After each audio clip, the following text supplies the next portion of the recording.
حضرت والا نے ارشاد فرمایا کہ زبان کی بہت سی آفتیں ہیں،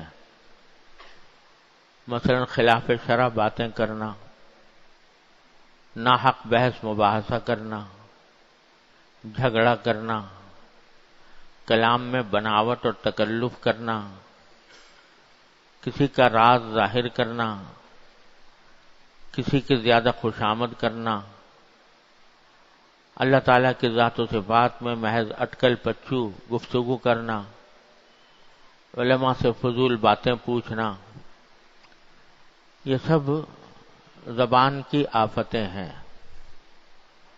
اور حدیث شریف میں ہے کہ جب صبح ہوتی ہے تو انسان کی بدن کے تمام اعضاء زبان سے خوشامد کر کے کہتے ہیں کہ تو ٹھیک رہنا، اگر تو ٹھیک رہی تو ہم بھی درست ہوں گے، اور اگر تو بگڑی تو ہم سب بگڑ جائیں گے۔ لہذا لازم ہے کہ ہر ممکن طریقے سے زبان کی حفاظت کریں اور ان باتوں کی سختی سے پابندی کریں۔ بولنے میں احتیاط رکھیں کہ سوچے بغیر کوئی بات نہ کیا کریں۔ اگر کبھی کوئی بات خلاف شریعت ہو جائے تو فوراً خوب توبہ کر لیں۔ اگر کسی کو برا بھلا کہا ہو یا کسی کا مذاق اڑایا ہو یا چغل خوری یا غیبت کی ہو تو توبہ کے بعد اس سے بھی معافی مانگنے کی ضرورت ہے۔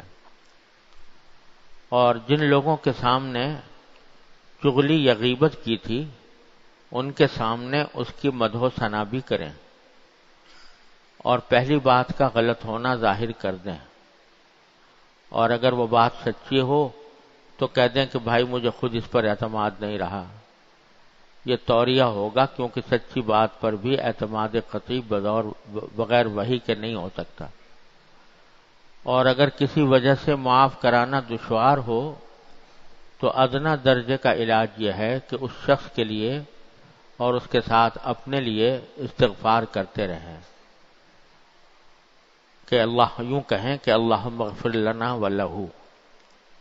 اکثر اوقات زبان کو ذکر اللہ اور تلاوت میں مشغول رکھیں، جس کو جو آسان ہو، جو بات کریں سوچ کر کریں۔ اگر جائز اور ناجائز ہونے میں شبہ ہو تو کسی عالم سے پوچھ لیں، پھر جو وہ کہے اس کے مطابق عمل کریں۔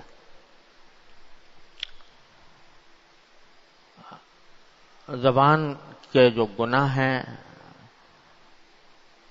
اور اس کی جو آفتیں ہیں اس کا ذکر پہلے بھی مختلف مجلسوں میں ہوتا رہا ہے۔ جھوٹ بولنا، غیبت کرنا، چغل خوری کرنا، حد سے زیادہ تعریف کرنا، مبالغہ کرنا،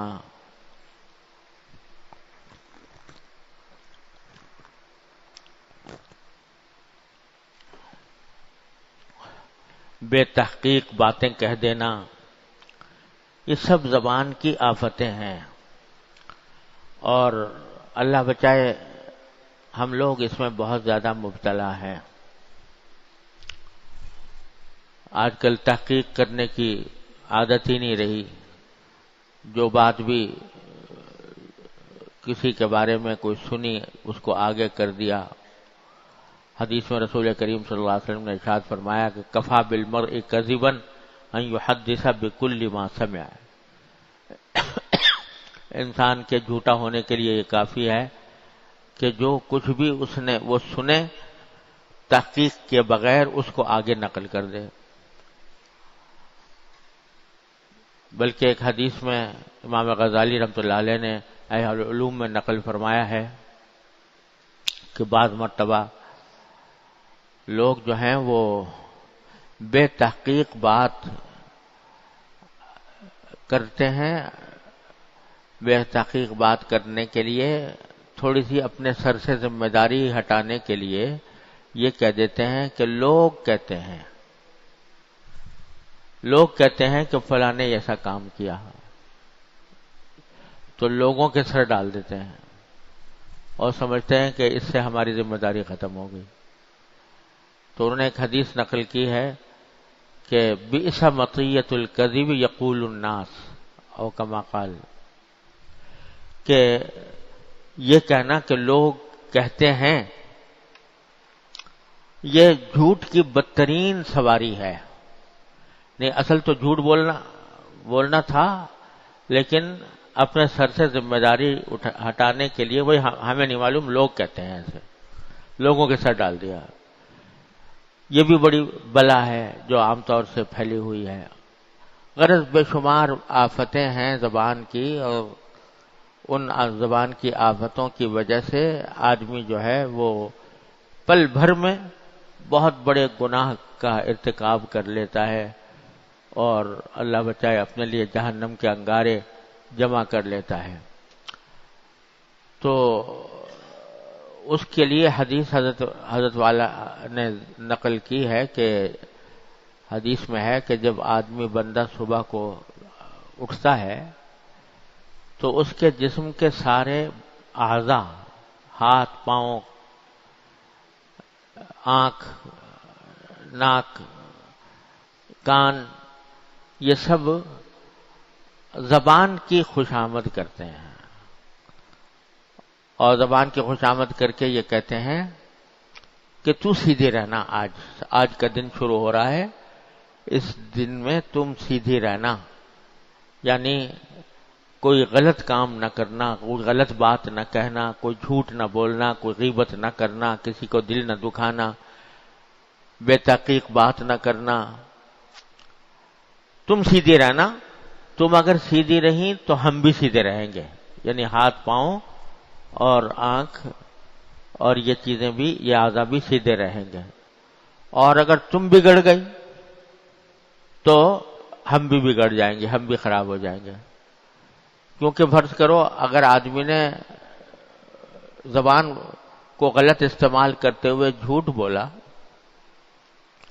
تو گناہ تو زبان کا ہے یہ، لیکن عذاب تو پورے جسم کو ہوگا.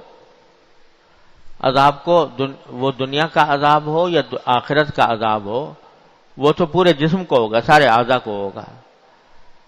زبان سے غیبت کی کسی کی تو اس غیبت کا عذاب جو ہے وہ صرف زبان ہی کو تو نہیں ہوگا، پورے جسم کو ہوگا، اس میں سارے اعضاء داخل ہیں.